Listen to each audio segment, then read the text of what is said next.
Well, good day, hoteliers, and welcome to episode 272 of the Hotel Marketing Podcast by Travel Boom. I'm your host, Pete DeMeo, And I'm Mackenzie Livernoy. and together, along with the team off camera, We are the Boom Squad. hey, Mackenzie, welcome back to episode 272, which is the second episode that we are actually live on YouTube and LinkedIn right now. So if you're catching this live, welcome to the show. We're super excited to have you here, and hopefully it is fun, exciting, and actually stays live the whole time the stream is working. Yes. Yeah, fingers crossed. Welcome in, everybody. Yeah. So today what we're doing is we're going to peel back the layers of mystery around Metasearch and how hotels can finally achieve success and add a little bit of clarity to their hotel marketing, particularly in that bottom of the funnel type area where Metasearch really strives. So as a reminder, every episode is streamed live on YouTube and LinkedIn. Like I said, so if you're watching us live, hello. And if you're not, check us out in the next episode. You can find that at youtube.com/travelboommarketing or at linkedin.com/company/travelboommarketing. But if you're old school and you don't want to be spending your time watching us live, you can catch the show notes and a whole bunch more over at travelboommarketing.com/podcast. So there we go. Mackenzie, what's been new with you? Anything new and exciting that we should chat about before we dive into the show? Oh man, putting me on the spot. I don't think so. Just enjoying some nice warm weather here in Michigan. A lot of our team is in South and North Carolina, and they're pretty lucky with the weather, I would say, for the most part. So we're finally getting summer, and I'm just happy to be outside and in the sun. Nice. That's a good thing to do. I am enjoying a watermelon wave. Oh, it's blurry on the screen. Let's see there. There's awesome. watermelon wave Alani New, and it is Love it. awesome. So Love I it. got converted to these by my daughters, and I continually steal their energy drinks when they're not paying attention. Oh man, they're too good. They really are. What's your favorite one? My favorite one, my newest favorite is Sherbet Swirl. That one is very good. And usually I wouldn't go for something like that, but I tried it and I love it. But my classic go-to is Breezeberry. Yeah, that's always a good one for sure. Yeah. So I haven't drank them as much. I used to drink the Java Monsters, Okay. which was like my hands down favorite. And they still are, but they don't have that chemical energy that I demand. Yes. So I want something that I can't pronounce the name of that will make me all jittery.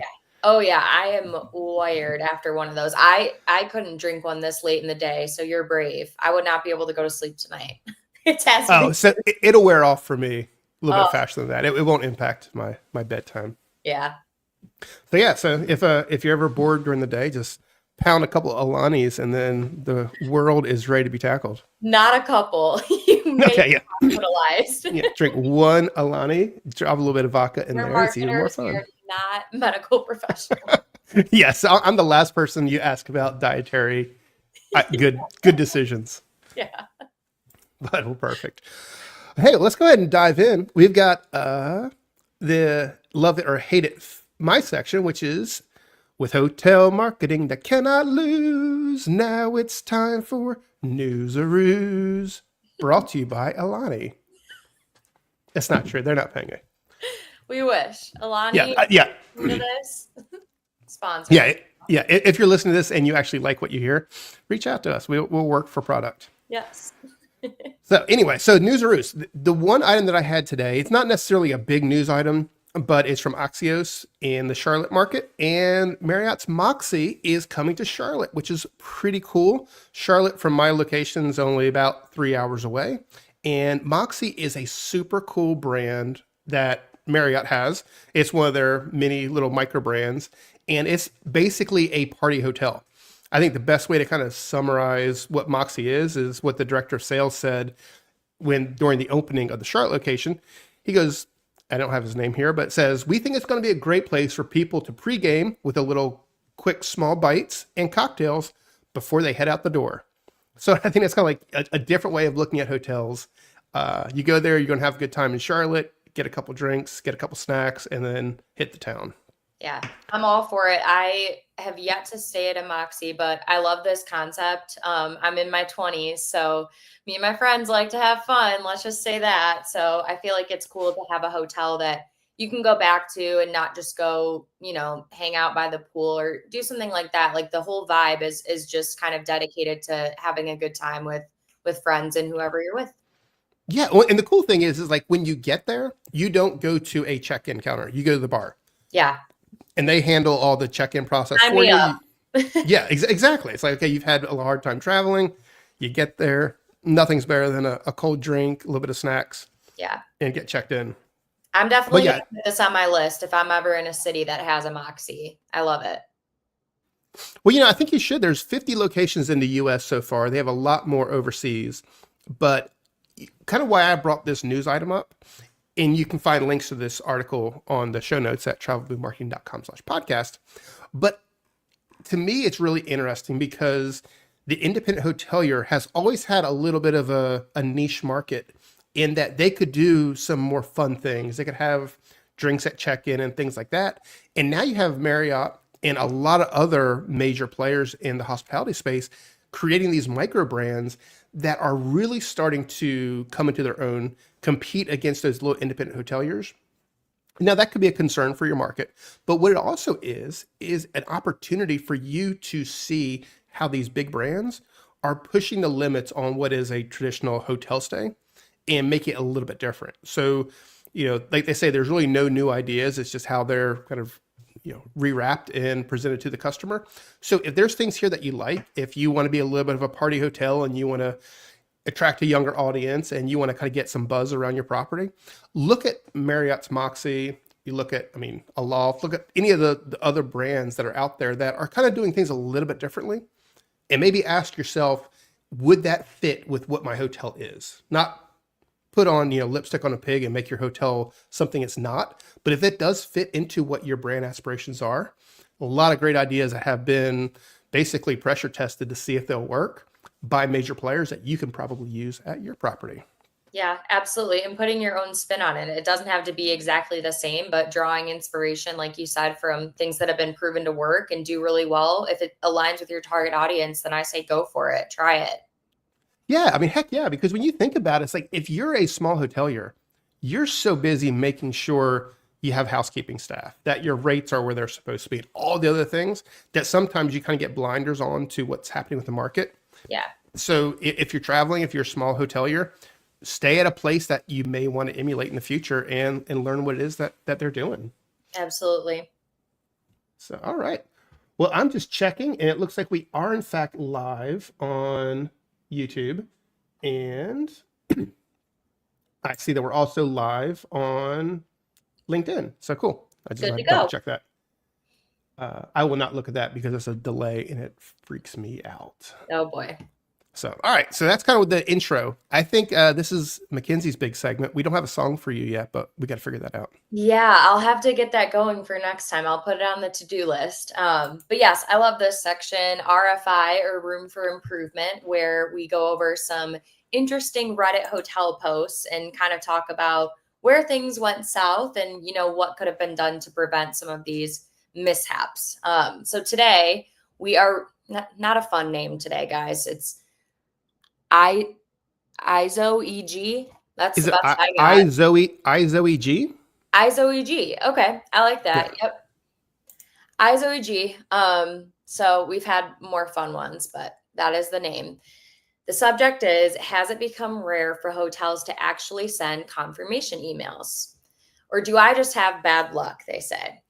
I don't travel a ton, but have had brief stays at 5 hotels over the last year-ish. I booked direct with all of them, and they were all three-plus star hotels with good reviews. 3 out of 5 didn't automatically send me a confirmation email, ever. I waited over a week despite all 3 checkout pages. Luckily, I took screenshots, specifically promising me a confirmation email. I checked spam, and I use Gmail, so it's pretty reliable, and each time I put in the correct info.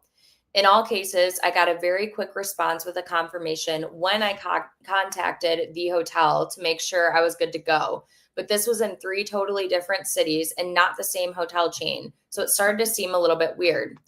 I manage automated customer service emails as part of my own job, so I'm totally sympathetic if it's just understaffing or unreliable tech systems. It just makes me worry whether my reservation actually went through if checkout says I'll get an email and then I don't. Is it just me or is this common? So I'm curious to hear your thoughts on it, Pete, and then I'll kind of share my 2 cents. Well, I mean, iZoe G is using Gmail, and depending on how you have Gmail set up, they have like promotion tabs and things like that. So my guess is it is in Gmail somewhere, but it might be getting hidden from you from the all-knowing Google. Every hotel should be sending confirmation emails, and I think this kind of highlights an issue with the area or with the market. Is you probably should do bookings, and we've always talked about this in the past, is go through that consumer journey and see what happens. Because if you go ahead and do a booking and you realize that you haven't got that confirmation email, probably your guests aren't getting them either. Yep. My mind was kind of going in the same direction as you, is doing one of those test bookings and seeing, putting yourself in the guest's shoes and saying, what don't I like about this process? Where am I kind of left hanging? And I definitely think I would be expecting a confirmation email. So if she did scour it, to play devil's advocate, she did go through all the folders, because I know exactly what you're referencing in Gmail, and it really wasn't there, then yeah, you need to make sure that your guests are getting their confirmation email 100%. Mm-hmm. So, and actually, we talked about this on a 60 Seconds to Success a ways back. We probably should bring that one back anyway. Is as a hotelier, at least once a year, probably quarterly, you really should do a search, find your property, book a stay, look at the confirmation emails, check into the property, actually stay at your own property and experience the entire customer experience. Because it may just not be emails that the consumers aren't getting. They may not be getting the smiling face at check-in. They may not be getting the SMS text or app notifications for early checkout or late checkout, should I say, whatever it might be. But if you actually don't go through and experience it, you're not going to know, and you might be leaving yourself open to unhappy guests. Yeah, I think it's just about being proactive instead of reactive, and kind of saving the stress of a really unhappy guest coming up to you to the front desk or leaving a thread on Reddit Hotels, which we're exposing these threads left and right, people. So you're lucky we don't say the hotel names, but I tell you what, so my social media consumption has changed so much. Reddit is and X are really the two places that I spend most of my time now. yeah. And because of this show, half my stuff is, hotel horror stories, hotels, all this kind of, hotel specific stuff. And Reddit is actually one of the fastest growing social media platforms that's out there. And it's really kind of like finding a resurgence to kind of an old platform. So check it out. There's a lot of cool stuff in there. Definitely. All right. So that's going to take us into the main topic today. And that is making Metasearch succeed for your hotel. More or less what we want to cover here is everyone really should already be heavily invested in Metasearch. Typically we find that hotels are either somewhat at a loss or kind of just getting started in Metasearch, but they really just don't know what to do. Even if they have their campaign running, they may not quite get it. And I think that's what we wanted to cover today, is shine a little bit of light on this. If you're a small hotelier, this is how you get started. If you're a hotelier who's savvy and has been running it for a while, we're going to talk about some things that you actually might be missing.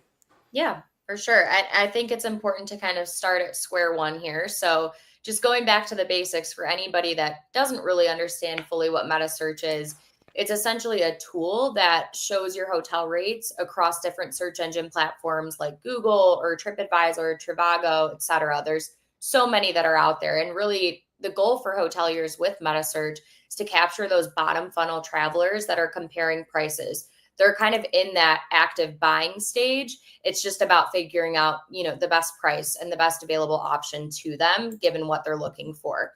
So the goal here is for your booking to come direct by having the lowest rate. So what you'll see if you have a successful Metasearch campaign going is obviously increased direct bookings, a lower acquisition cost versus the OTAs, and more qualified, ready to book traffic that's coming into your website, getting those high intent, lower funnel guests that are coming in and booking on the website, really.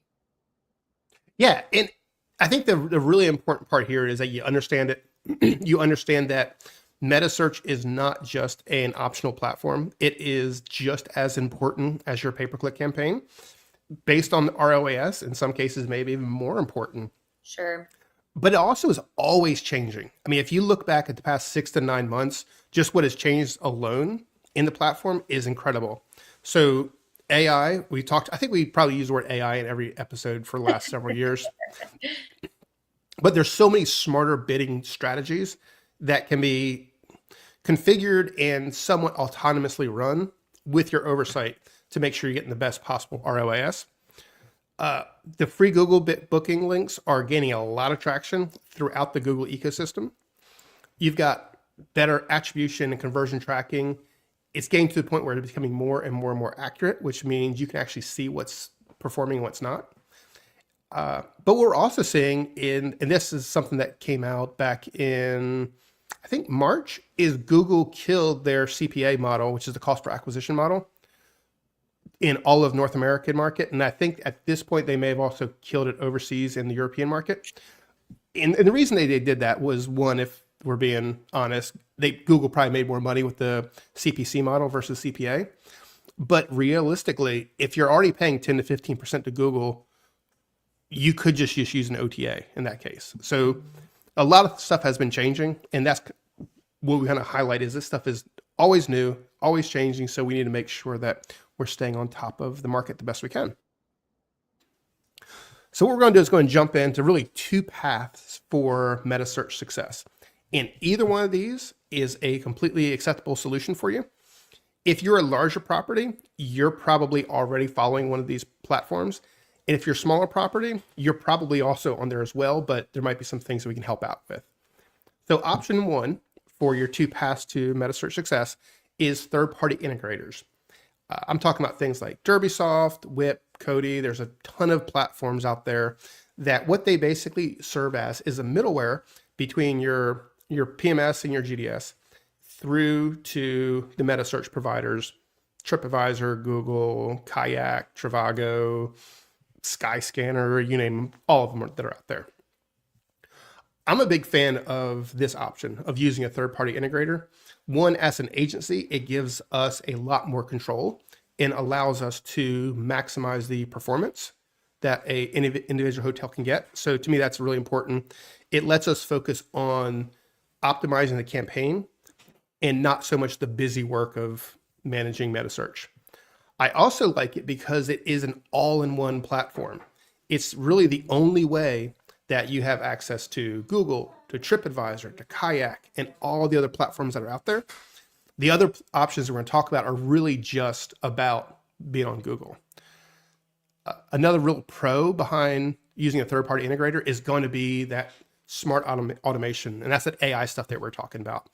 Having those tools available to you to optimize your bidding real time based on customer performance, based on dynamic pricing, all that kind of stuff is huge.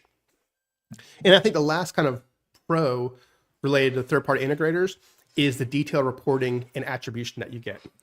I found that using a platform, let's say Derbysoft as an example, you really can understand the performance across all your channels.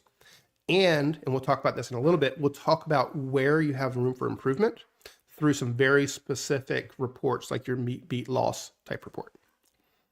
Now, this is not the only solution out there for sure. I think the third-party integrators is a great option, but there are some real cons that we need to focus on.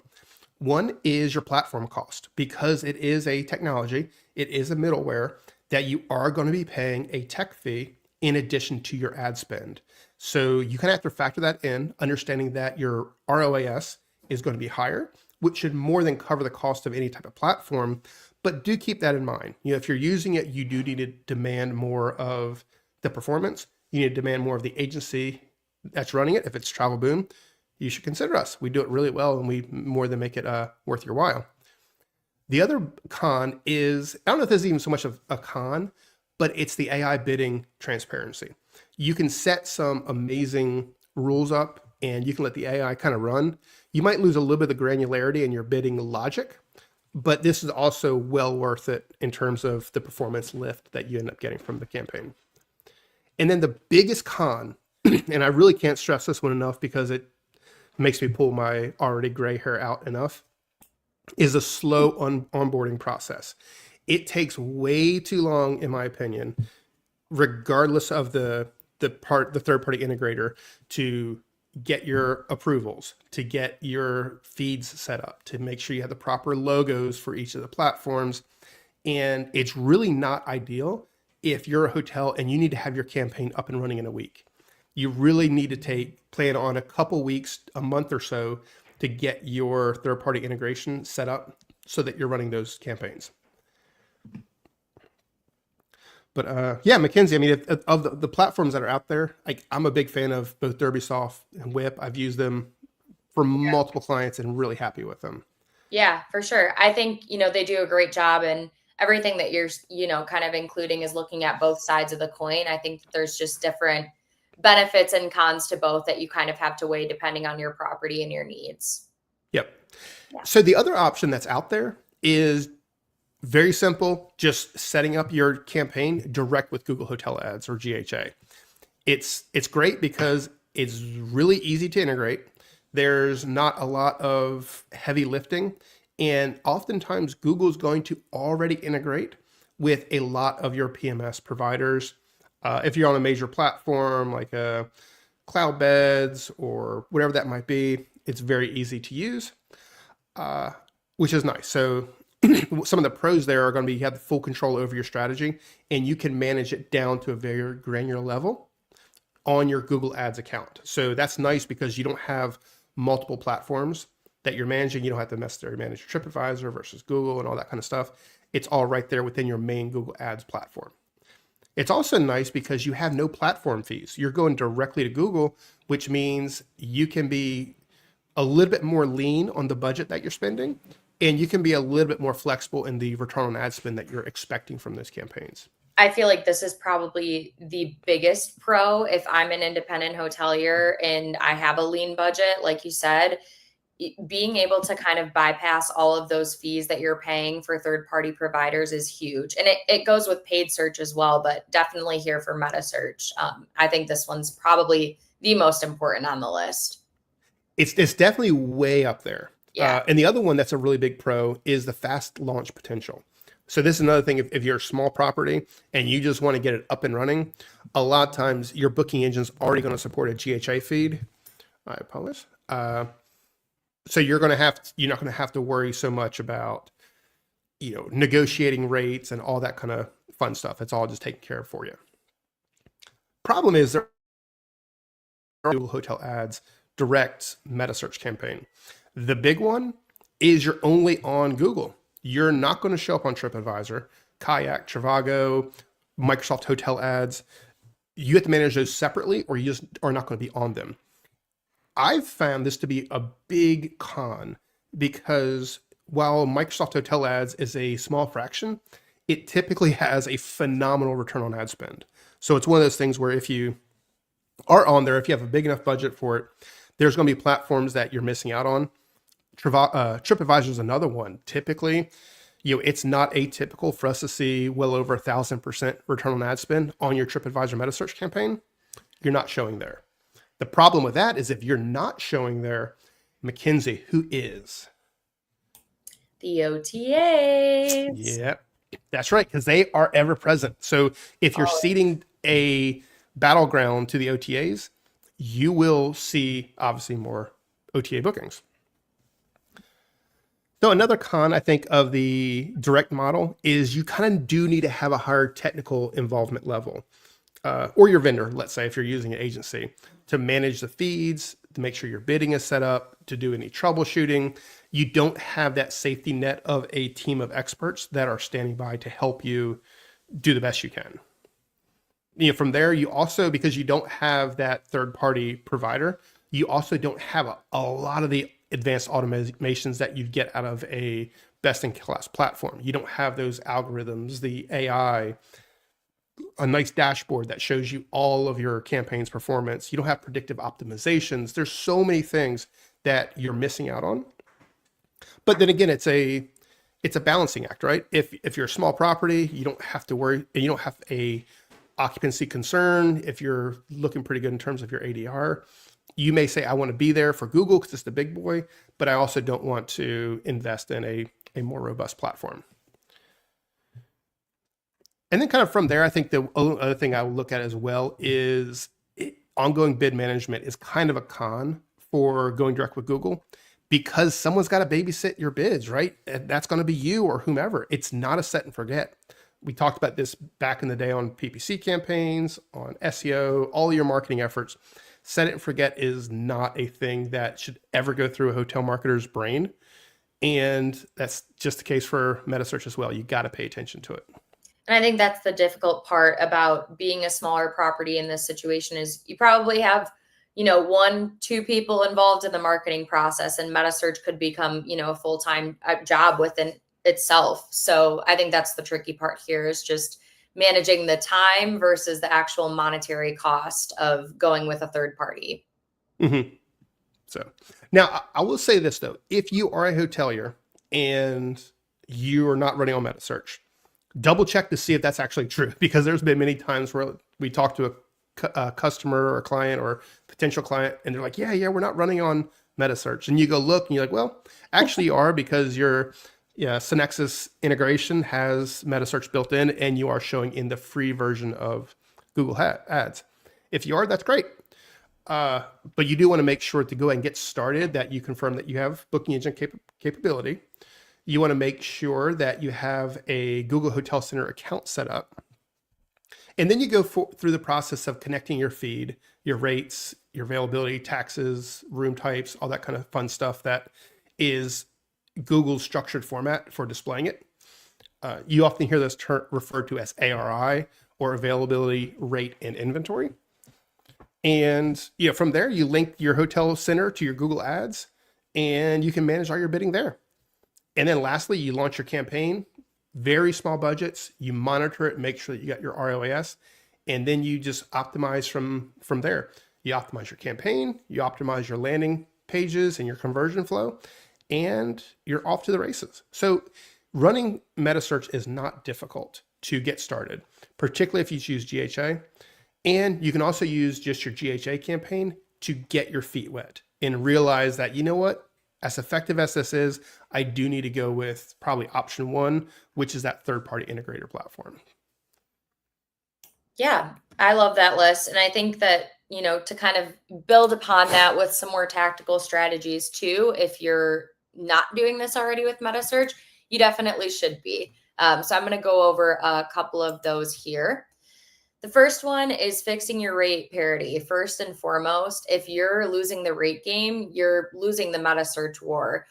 Your Metasearch is driven by those rate first decisions. So even if your direct rate is higher than the OTAs by even $1, travelers are going to click on that cheaper listing and you're funding that click essentially. So really what you can do to combat this is regularly check a couple of different things. One of them being your meet beat loss report within your integrator.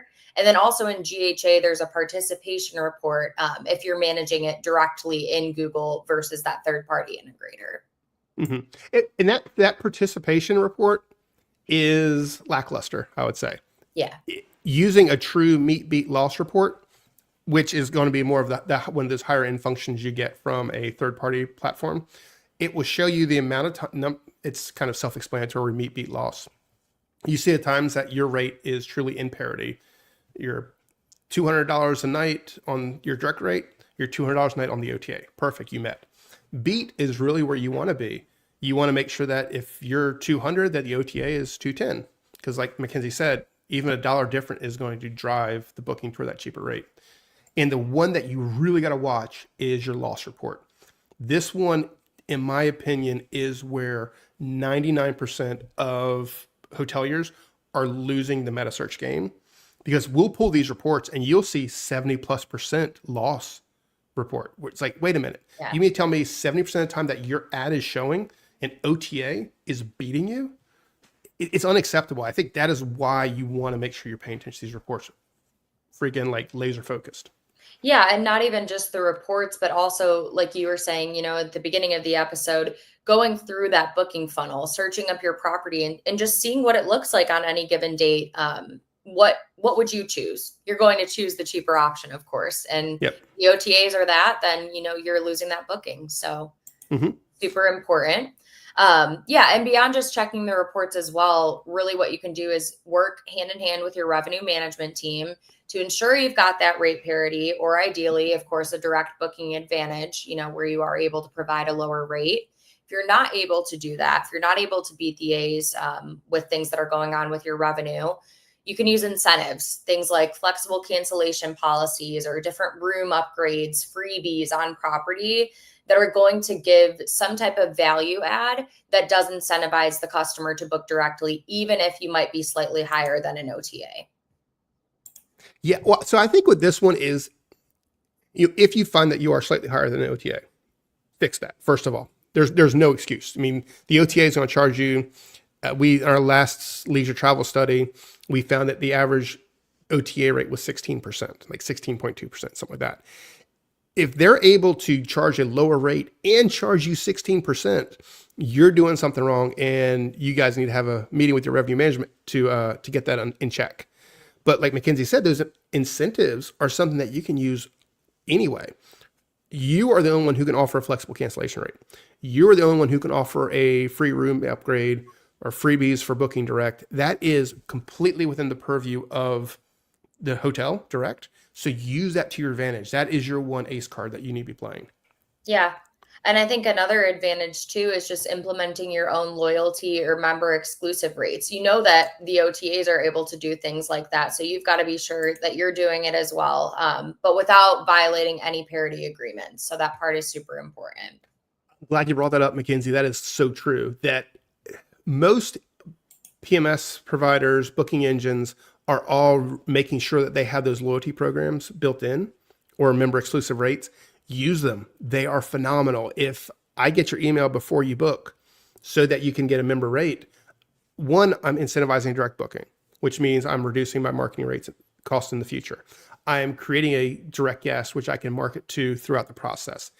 And I'm able to suppress the OTAs. So it really becomes, I guess, a win-win-win-win-win-win-win-win Yeah. if you do that. I love it. And you're, jumping ahead a little bit to one of our other tips down the road, just about how important data is to hoteliers. So I'm excited to talk about that a little bit more. But I think that kind of wraps up the first tip, which is just overall fixing your rate parity. But moving on beyond that, there are other things you can do, like using dynamic bid multipliers on things like date, device, and market. If you're flat bidding, it's basically like you're driving in cruise control in a race, which means you're not going to win. You have to do advanced campaigns with fine-tuned bids based on real variables. So diving into that a little bit more, what that actually looks like by stay date. So push harder during those high demand periods. When you know that you've got an event going on or it's your peak season, when you have an influx of travelers that are going through, you really need to make sure that that's the time that you're using to really make sure that you're winning those bookings. By device is super important as well. So mobile users, as we know, we've done a ton of research here at Travel Boom on this, but mobile users are high intent and they're usually your last minute bookers. If you have somebody that's on a desktop, they're probably doing their vacation planning a little bit more in advance. But mobile users are quick to convert. So you need to make sure that you've got that kind of incorporated into the Metasearch strategy here. And then lastly, by geography. So increase your bids in proven source markets. If you've got a really great target market in a certain geographic area, those are the ones that you want to prioritize bidding to. I think this is so important that if you don't have someone running your Metasearch campaign, you could miss out on. But using the proper bid multipliers, making sure that if somebody's saying, I'm looking for a 7-night stay, well, you want to pay more for that click than the person who's looking for a 1-night stay. There are a billion different permutations of how you can optimize those campaigns. And I'm not joking you, where if you run that just a flat, I want to bid this amount, you're missing out on so much. You can push your ROAS to levels you would never expect simply by saying, I'm only going to pay the bare minimum to get the click, and anything beyond that is wasted spend. To me, again, that kind of points to you having a powerful integration platform, be it DerbySoft, Whip, Cody, whatever it might be. These are all great tools to to help you with those dynamic bid multipliers. Yeah, absolutely. You've got to do what works for your property. And I think there are a lot of different ways you can kind of play around and experiment with that. But moving on, Pete was kind of hinting to this. Another big piece of this is integrating your first party data for smarter targeting. So, like he mentioned, things like email capture, SMS capture. Your CRM is a gold mine, but you have to start mining. If you're just sitting on all of this data and not using anything to retarget, those are missed travelers that you're, just kind of leaving to their own devices to find you and come back and book on their own terms. So what you can do is retarget those Metasearch clickers who did not convert originally. You can suppress current guests or recent bookers to avoid that wasted ad spend. And you can push your loyalty rates and tailored offers for returning visitors, like we mentioned, or logged in users. And really, this is kind of what the big brands are doing. Small brands can do this as well. So again, it's kind of replicating some of those proven methods and tactics and adapting them for your own boutique experience. For sure. I think this is the hard part, right? Because there's integrations. There is, some oversight that's necessary to make sure that you're integrating things. There's some forethought that you need to put in, and it can be difficult. But to me, it is so important to do, because if you can target somebody who already has showing interest, you might be able to get that person a little higher up in the funnel than if you're just going back to the other one, just saying a flat bidding strategy, set and forget type mentality. Yeah. And I think it's just really important to not be assumptive that just because, you've interacted with somebody, you've hit them with an ad in the past, it doesn't mean that they're going to book. Sometimes you have to nurture those leads a little bit down the funnel, and then they will book. But you've got to put in that effort on your end. So using that data is super important. Yeah. And you use the word assumptive, which is a really cool word. I forgot about that one. I'm going to start using that more. Oh, I love it. You learn something new every day. You do. All right. Well, diving into the last one. And I think that this is an area that kind of gets pushed to the back burner. Again, we know that these smaller independent hotels, we see you guys are wearing multiple hats and you're stretched really thin. So if you need help in this area, you're in the right spot. But the last tip is optimizing your landing page experience. So you shouldn't be sending a guest that's ready to book straight to your homepage. We could basically compare that to hiding the checkout aisle. They're ready to book, but you are sending them back to square one, and they already know all of this information. They've gone through that awareness stage with you. They know exactly all the information they need to book. So make sure that you're getting them to the right page on those Metasearch ads. Extremely important. You paid for the click already, so it's time to close the sale. So I would say ensure you have a fast load time as well. Again, especially on mobile, super important there. And eliminate distractions. Make it really easy to finish the booking. Again, walk through that booking journey yourself and see if there's any lags or see if there's any confusion that would prevent you as a guest from booking yourself. Your landing page is really where the Metasearch ROI is won or lost. So you're this close to the finish line. You've done everything you need to do from a rate parity standpoint and an integration standpoint. You need to make sure that your website is set for success with these Metasearch campaigns. And really any campaign, right? I mean, yeah. Obviously, if we're talking Metasearch now, so we're saying, hey, make sure that your Metasearch landing page is the best it can be. Most likely, your Metasearch landing page is going to be actual booking engine. Yeah. So it's really easy for us to say, oh, I'm going to go to my website, make sure I have a phenomenal promo panel. I'm going to make sure my booking widget's front and center. I'm going to promote offers. I'm going to show beautiful room amenities and room shots and people having fun. But what about your booking engine? Do you have a poor booking engine experience to where you've done all this work on your website, you're running a phenomenal Metasearch campaign, and then they get to a sucky booking engine and they're like, I'm not interested. They circumvented your website and you forgot to optimize that last step of the process, which is the most important. There's a whole bunch to take in here, Mackenzie. Do you think we helped people at all if they need to figure out how to get a campaign?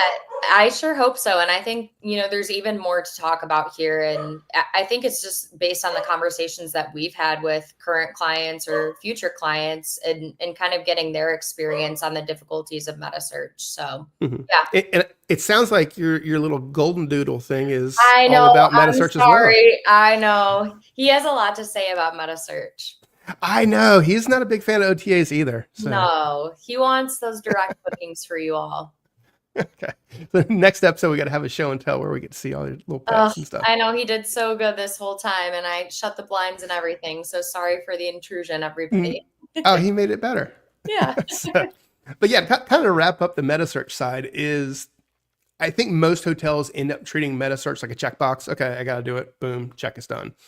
But I think the top performers in the hotel space in general, and this is not just for Metasearch, but they focus on hotels like a competitive sport. And I think you should focus on Metasearch like a competitive sport. What are you doing to make sure that you are first across the finish line? Are you crushing it on rate parity? Do you have a smart bidding strategy, which means you're going to turbocharge your ROAS because you're reducing your spend? Do you have CRM powered targeting to make sure that if you have data on a user and what their behavior is, are you using that to make the campaign better? And then I think lastly, what you just mentioned there as well is that conversion optimized landing pages and site and booking engine. If you're driving people to a crappy experience, they're not going to book. The OTAs have tons of data scientists, they have tons of A/B testing, and they know how to get someone from point A to point B really quickly. If you're dropping the ball on that, it doesn't matter how great your campaign is, you're going to lose them to the OTAs. Yeah, So master absolutely. that. Yeah. I like how you said earlier too. I mean, it is true. We've seen Metasearch campaigns that have a higher ROAS than even some PPC campaigns. So it definitely isn't a checklist, but I think a lot of the times it is treated as one. So our hope is that we can help you go in the right direction and do smarter Metasearch. And one thing I kind of left off on the conclusion is that meet beat loss report. I don't want to bury that element in there. Typically, when we're looking at performance and we see somebody who's underperforming in Metasearch, the first thing we do is look at that meet beat loss, because you can say, wait a minute, your campaign is set up. Why is it not working? And then you're like, oh, that's what it is. You have an 80% loss rate. It doesn't matter how good of a job the campaign is. You ain't getting a click. For sure. So that Well, is Metasearch. yeah, and I think I can kind of round it out and wrap it up with a quick 60 seconds to success. That is kind of a Metasearch summary about what we talked about. What do you think, Pete? I think so. But before we actually dive into that, let me tell people a little bit about 60 All Seconds to right, all Success. right. All right. So 60 Seconds to Success with Travel Boom is where you pretend that you're in an elevator or wherever you want to be, but you have just 1 minute to share a tip or a trick that's going to make someone's hotel marketing that much more effective. Now, a minute can seem like a long time until that timer starts running. And then the sweat starts beating up. You start getting a little bit stressed out, and you don't know if you can make it in just a minute. So It's been you a can be on while it. since I've done one too, so I'm a it little nervous. so it is. So you get to choose, Mackenzie, since yes, it's been a while. You can either be stuck on an elevator for 60 seconds to tell somebody what they need to do, Okay. or you can be on one of those cool people movers like at the airport, and you have 60 seconds. But either way, Oh, you only have a minute. yeah, absolutely. Well, I mean, we're a hotel marketing podcast. We're traveling. We are at the airport. We're booked and busy. So I'm on the people mover. Okay. Oh, I like it. The people mover. That works. I didn't think about it that way, but yeah, it's better. All Okay. right. So now that we've gotten that out of the way, I'm going to start the timer, and you start as soon as you are ready. All And right. here we go. Okay, hoteliers. Here is your 60 seconds to success. Today, we're talking about the one thing you can do this week to boost your Metasearch performance without spending a dime. Check your hotel's rate parity across OTAs and your direct site.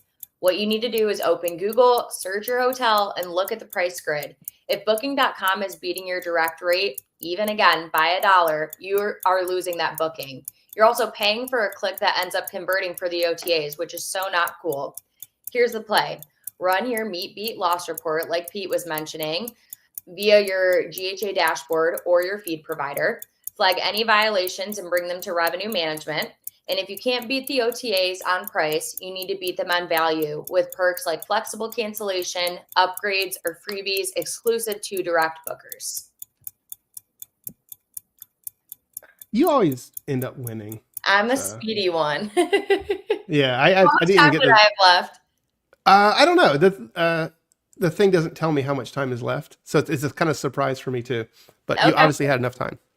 I won. So yeah, so I think that the rule there is don't let the OTAs beat you on your own turf. Yeah. Metasearch works, but only if you make it work for you. Absolutely. Well, cool. So what did you think of that 60 seconds? You think you nailed it? Yeah, I've had better. I probably had worse, but yeah, I enjoy the 60 seconds. I think it's a good summary to kind of tie up everything that we talked about today. So it's a good starting place for our hotel listeners. I think so. So if you happen to just tune in for 60 seconds, check out the full episode, which is episode 272, where we're talking about making Metasearch succeed for your hotel. You can find that at travelboommarketing.com/podcast to listen to the full episode. If you're don't happen to be listening to it now, or you happen to be watching it live on LinkedIn or YouTube. So anyway, we kind of want to wrap up the show at this point. I think we kind of covered everything we have. Couple of things I think you want to keep in mind is we have a ton of research that we've done over the years here at Travel Boom. If you want to check it out, just go to our download section of travelboommarketing.com. We have the latest 2024 leisure travel study. We have 2025 studies. We just rolled out some really awesome influencer and social studies. So check those out and learn, become a better hotelier marketer. And if there's something that you want to know about and you don't, that is exactly what this podcast is for. And that is what Carrie, who has been on the show in the past, that's his full-time job, doing research and making us better marketers. So if there's something you want to know, let us know, on travelboommarketing.com. Yeah, I think you can hit us up. I think it's podcast at Travel Boom Marketing, and we will add that to the big list. Now, with that being said, Mackenzie, anything else that you want to share or parting wisdom that you might have? No parting wisdom today. I feel like this was a pretty good one. We threw a lot at them, so I'm excited for the next episode. You have details on that, Pete? I do. We're going to be talking about social stuff next month.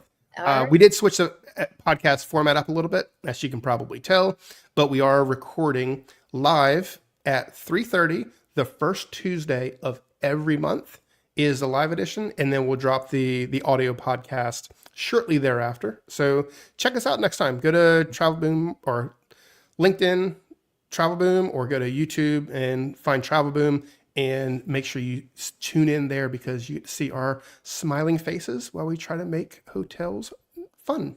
Yeah, I guess my last comment is drop in your favorite Alani Nu flavors. Let us know if there's any we didn't mention, and any that we should try. So, okay, here's a question for you. I know Red Bull is like the preferred mixer in the energy drink world.